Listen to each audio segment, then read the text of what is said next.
भगवान बिरसा मुंडा जयंती के अवसर पर आज रीवा शासकीय कन्या महाविद्यालय में भव्य कार्यक्रम का आयोजन किया गया।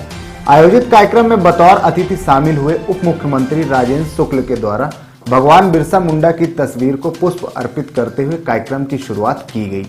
जो उनके वंशज हैं, क्या हम अपनी जिम्मेदारियों को उस प्रकार से निर्वहन कर रहे हैं? आज आज़ादी की लड़ाई के लिए मैदान में उतरने की आवश्यकता नहीं है, लेकिन विकृतियों के खिलाफ, नशे के खिलाफ, जो मानवीय अवगुण होते हैं उनके खिलाफ हमें बहुत जल्दी गुस्सा आ जाता है, बहुत जल्दी हम ईर्ष्या करने लगते हैं। हम लोगों का नुकसान करने के लिए बिल्कुल चल पड़ते हैं।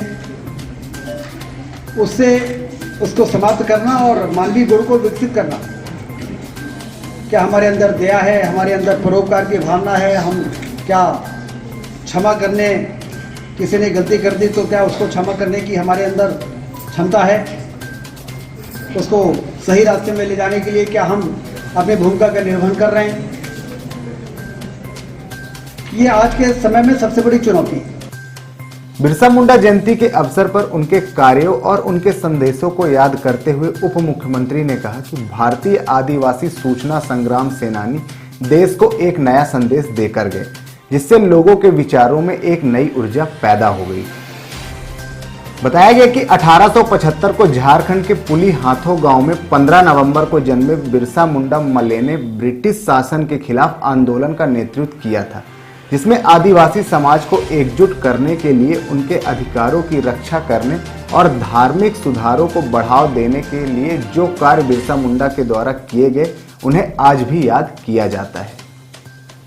आज पूरे देश में भगवान बिरसा मुंडा, जिनका आज़ादी की लड़ाई में एक बहुत बड़ा योगदान था, अंग्रेज हुकूमत जब भारत के समाज को ईसाई में बदलने का एक बहुत ही सोच समझ के एक अभियान चला रहे थे, उस समय भगवान बिरसा मुंडा ने उसको जिस तरह से कुचला, जिस तरह से आदिवासियों के बीच में उन्होंने एक अलग जगाई, वो अंग्रेज़ों की कमर तोड़ने के लिए बहुत ही कारगर साबित हुई थी।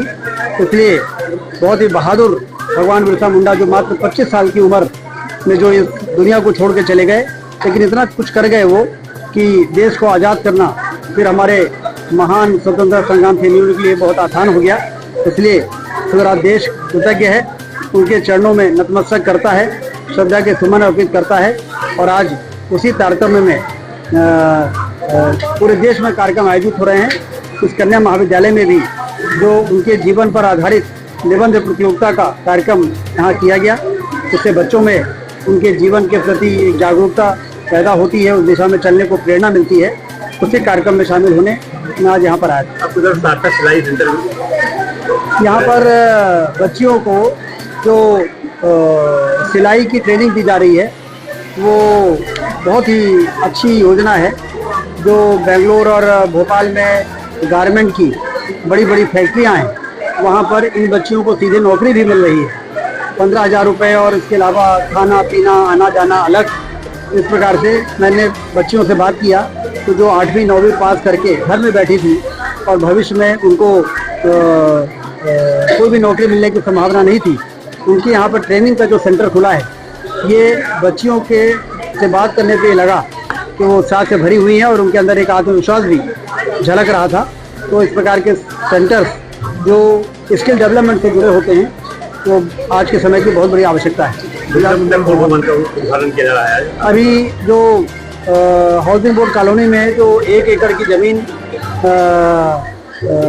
कोल भवन बनाने के लिए और आवंटित हुई थी, उस कोल भवन का भी आज उद्घाटन इसी भगवान बिरसा मुंडा जयंती के अवसर पर होगा।